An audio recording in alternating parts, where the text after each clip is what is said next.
Aleluia, mandu tupan, oleru.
Hi there, nice to meet you. My name is Renan Santiago. I'm a doctor candidate here in Federal University of Rio de Janeiro, and I'm very glad to be here in Cultural Diversity in Music Education International Conference. I'd like to share with you some results of my doctoral research called Guarani Mbya in Music Teacher Education, an online action research done in Rio de Janeiro, Brazil. If you want more information about the research, please come with me.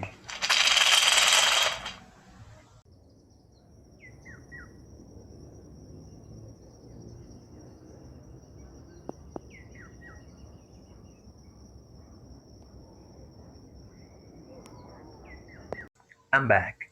Maybe you are asking yourself, who are the Guarani Mbya? They are people from indigenous ethnicity from some South American countries, namely Paraguay, Brazil, Argentina, Bolivia, and Uruguay. It is important to say that this is the indigenous ethnicity of the bigger population in Rio de Janeiro State, where I did my research. Can you see them? They are here.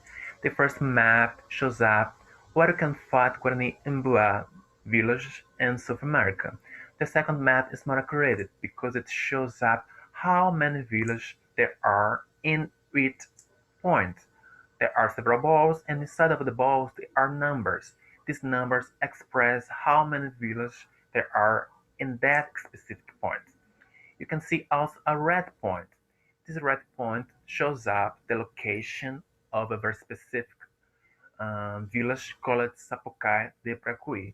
In that village, I did my research.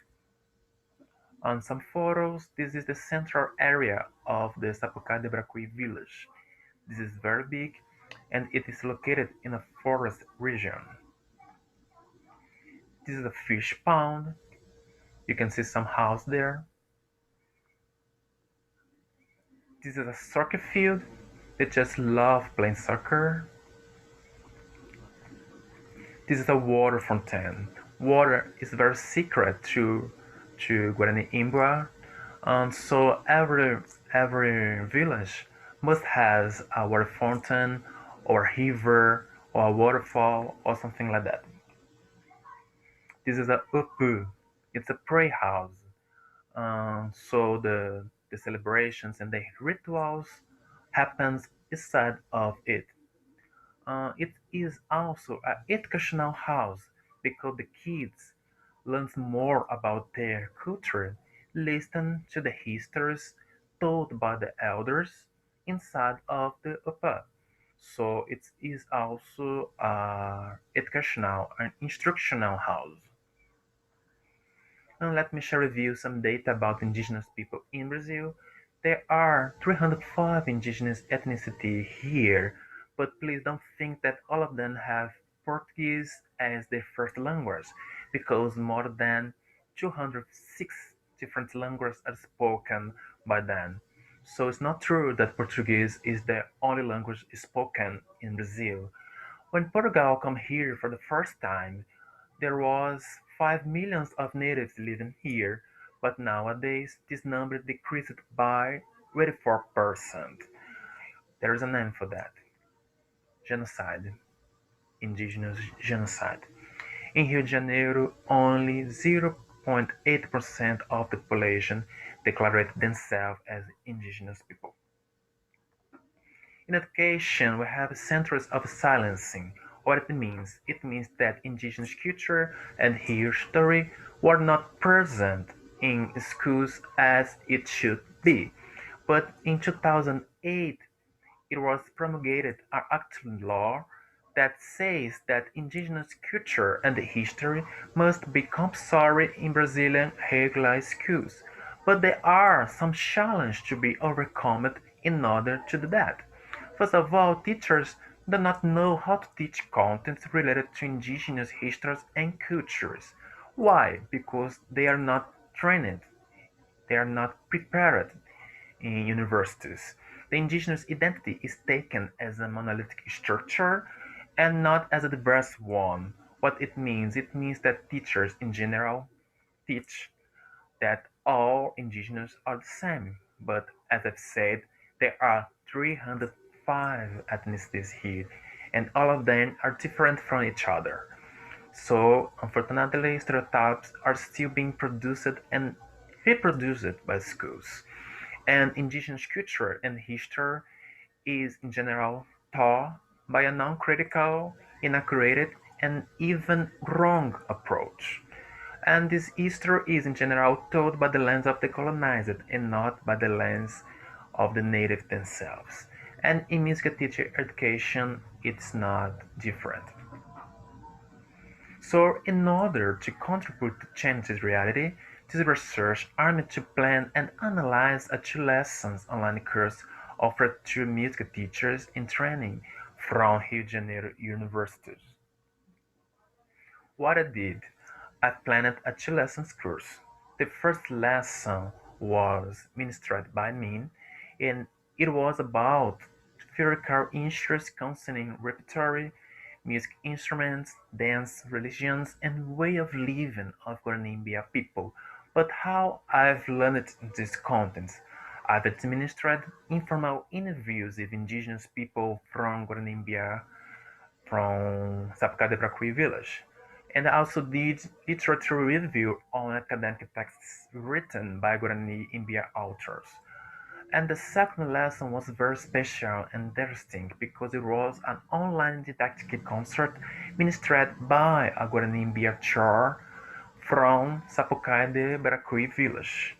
And after watching this two-lesson course, the music teachers in training wrote some paragraphs about the experience of watching the didactic concert and about what they had learned about Guarani music in these two lessons.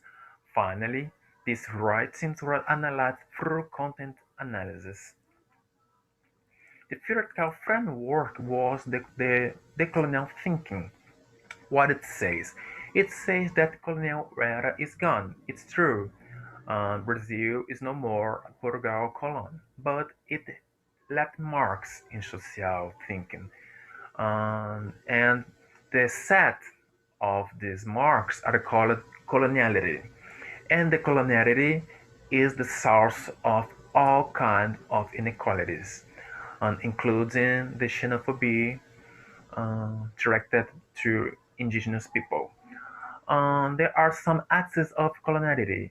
What it means, it there are things that makes coloniality strong nowadays.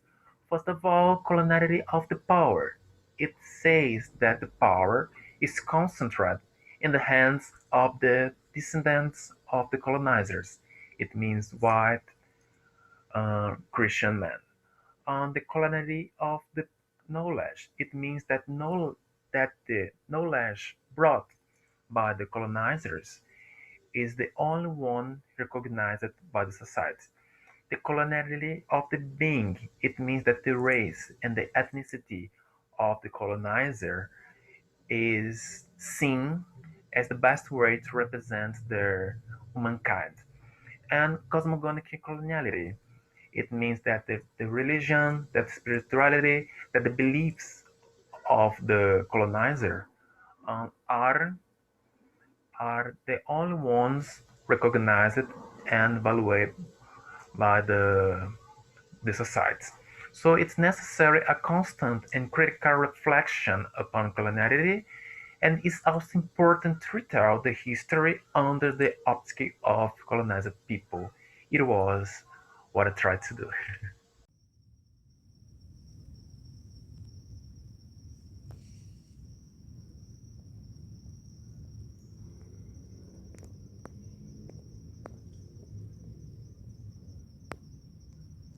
Okay, now let's speak a little bit more about the first lesson. If you understand Portuguese, you can see the whole lesson on YouTube. Please check it out. The link is on the description of this video. In this first lesson, I could teach the music teachers in training what I have learned keeping contact with Guarani Mbya people. I could also teach some definitions of very important concepts like culture, ethnicity, decolonial pedagogy, and multicultural music education. I taught to them that spirituality is the center of Guarani Mbya culture, so it has influence on music. I could also present the Guarani Mbya pantheon. It means the gods and the goddess that Guarani Mbya people worship. And I could also teach about Guarani Mbya cosmogony and anthropogony. It means how they believe the universe was created and how they believe the humankind was created. Finally, I could give some characteristics of Guarani Mbya music. So let's speak about music. Let me move the camera. Guarani Mbya music are songs that speak about Guarani Mbya spirituality and about the daily life in the village. It has some social functions: instruction, worship, celebration, and socialization. It is very interesting to say that Guarani Mbya people are considered the luthiers of the forest because they build their own instruments. Guarani Mbya instrument can be classified as male instruments or female instruments because there are some instruments that should be played by men and others instruments that should be played by women. Male instruments: mbaraka, mbaraka mirim, revei, nguepu, upuguan, mbumbarai, mbumbureta, the big one, okuranga. Female instruments: tequepu, mbumbureta, the small ones. This is a Mbaraka. As you can see, it's a light guitar handmade instrument with 5 strings. It can be also made with armadillo shell. Unfortunately, I don't have an Mbaraka to show to you. Maybe next time. Mbaraka mirim is a percussion instrument similar to a maraca. It is filled with seeds or broken shells. It is used in cure rituals. Next one, ukuranga. In a literal translation, it could be called wren stick because it is a stick and it make a sound like the wren. Listen.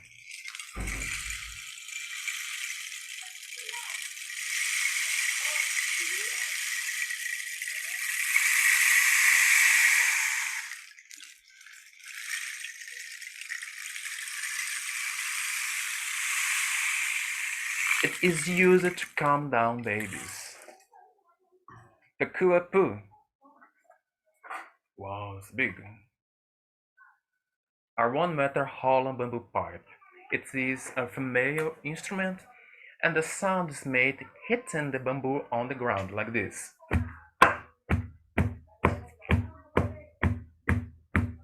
Very interesting. Nguapu.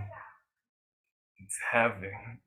It is a drum made with a ductile trunk with arm of its extremity is covered with an animal leader. Very good. Bambureta.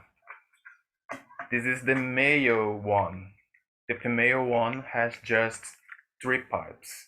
It's a flute made with dried bamboo pipes. It's similar to a pan flute. Please listen.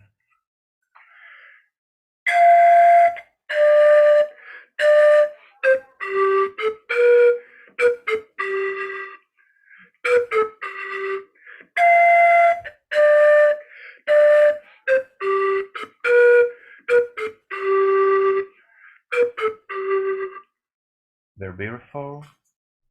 Bambu Mare.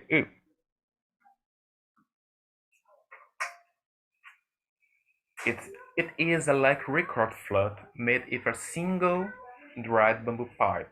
It has 7 holes, 1, 2, 3, 4, 5, 6 in front of it, and 1 in its back. You can play Guarani Mbya music.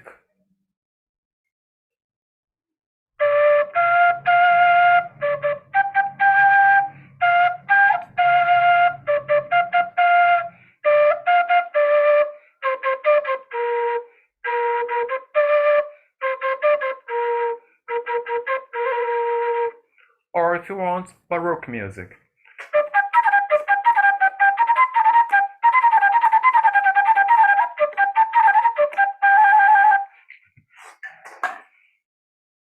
And reveille, look, it's a very beautiful instrument. It is a handmade fiddle with 3 strings and a bow.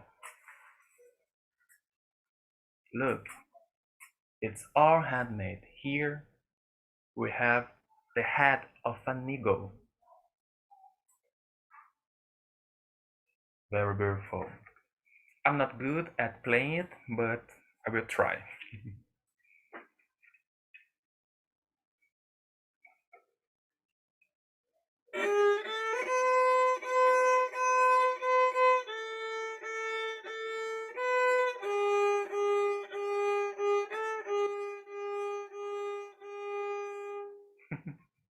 Beautiful, isn't it?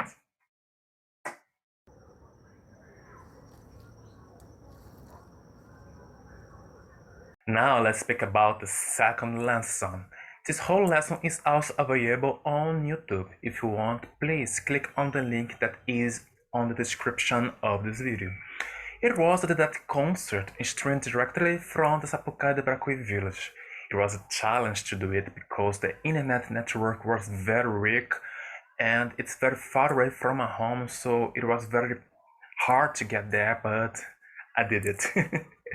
After each song, a carai, it means an elder from the village, explained the meaning of the songs because all of them were sung in Guarani. The music teachers in training had the opportunity of making questions to the carai. It's not possible to show the whole concert because it was very long, but I would like to highlight a song called Mando Vidui. It's a very traditional Guarani Mbya song, and the lyrics have elements of Guarani Mbya spiritual beliefs. It says that after death, when the native spirits reach the other side of the ocean, they refused eating the true foods because they believe that the foods that we have here on earth are not true, are fake. The true ones are on the other side of the ocean. What we can call heaven is not exactly heaven. They call Ave Maria E. It means literally a land without evil.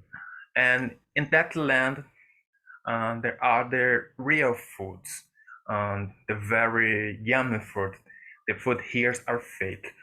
And there you will eat the yellow peanut, Mando Vidui.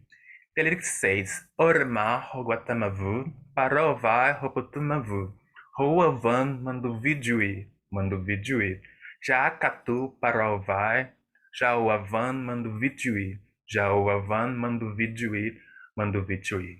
Please check it out.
Results and discussion. By analyzing the students' writings, it was possible to create sound categories, knowledge about themselves, cultural readiness, broadening cultural horizons, gender and ethnicity, concept learning, new ways of teaching music, and joy and hope. Knowledge about themselves. It was very interesting because some students were descendants from Guarani Mbya people, so they could learn more about themselves. Our student wrote, I'm loving it. My family is from Paraty, a municipality close to Angra dos Reis, where Sapucaí Bracuí village is located, and my grandfather has African and indigenous origin.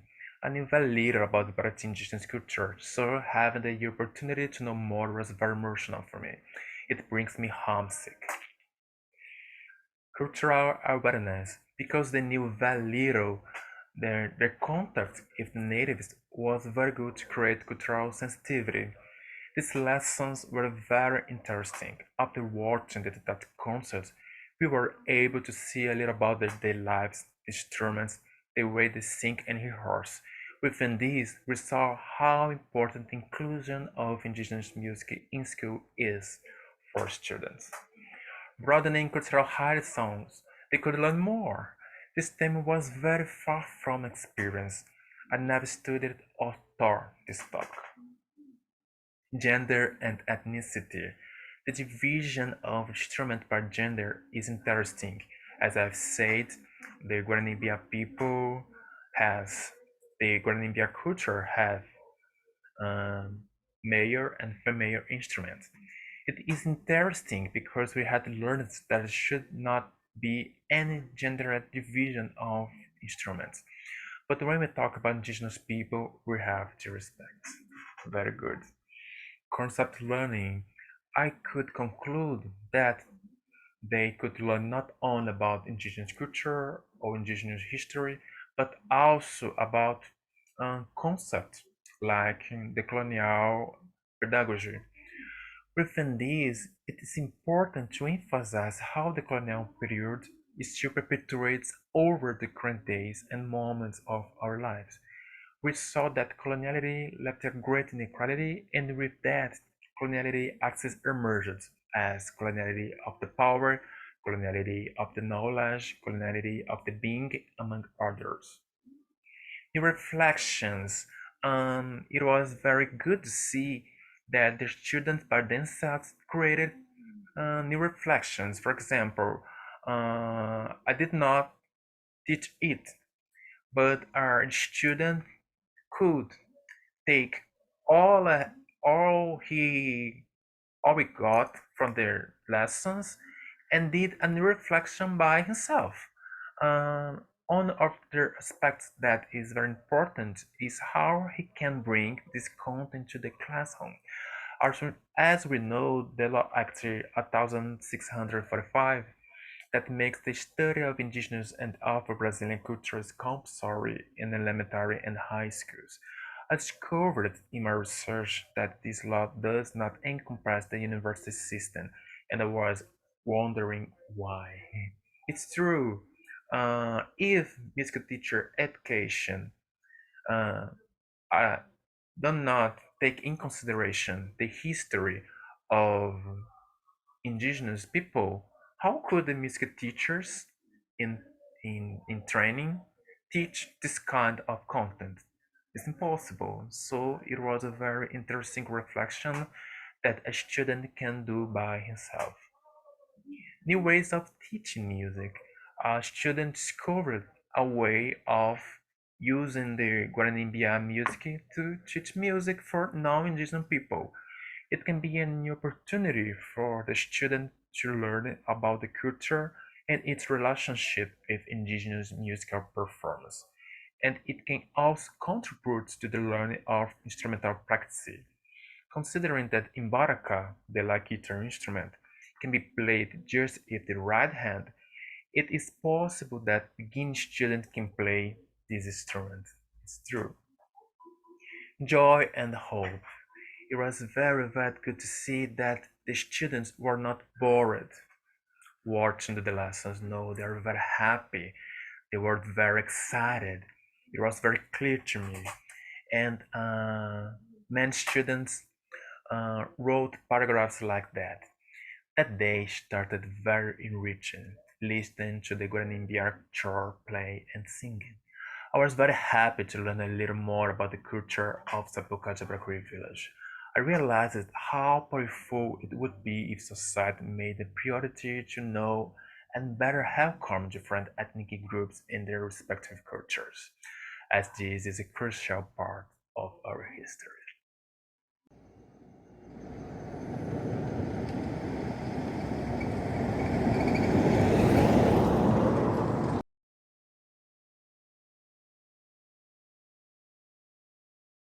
This presentation is coming to its end. Thank you for watching. Now, these concluding remarks. These two lessons course did not express all Guarani culture, but it was a good first contact to the music teachers in training. The course had a great acceptance by the students and they could learn more about indigenous music, history and culture through it. Therefore, Guarani music could have more space in music teacher education here in Brazil and in South American countries as well. It's important to remember that Guarani are just one out of 305 Brazilian indigenous ethnicities. Therefore, must be researched and done in order to indigenous culture be valued in Brazil. It only will be possible if we decolonize our music education practices.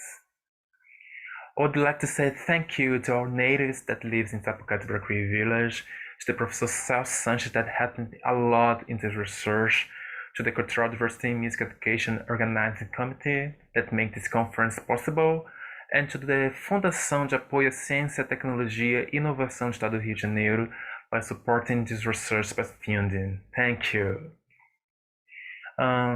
Those are the references. And this is my email address if you want to talk to me. Avete.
Good.